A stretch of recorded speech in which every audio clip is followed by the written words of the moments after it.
Hindi matatawaran ang impluwensya sa mundo ng anime ng batikang mga creator na si Akira Toriyama. Ang pinasikat niyang Dragon Ball series, naging inspirasyon ng iba pang manga artist sa loob ng maraming taon.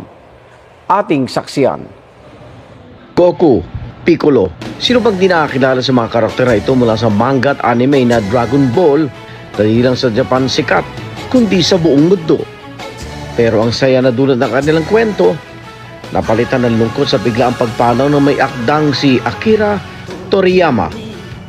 Sa edad na 68, na maalam ngayon ng araw ang tanyag na manga creator dahil sa acute subdural hematoma o namuong dugo sa utak ayon sa kanyang kumpanyang Bird Studio.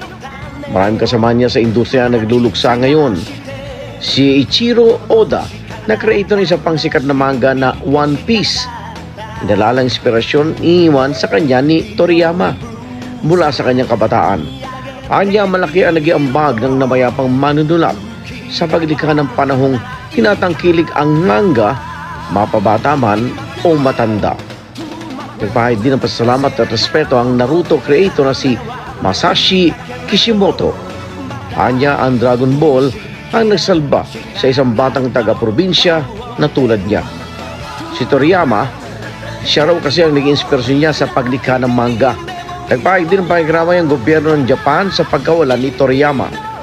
Ayon kay Japanese Chief Cabinet Secretary Yoshimasa Hayashi, malaki ang ambag ni Toriyama para makilala sa buong mundo ang Japanese content, gayon din sa paglago ng kanilang turismo.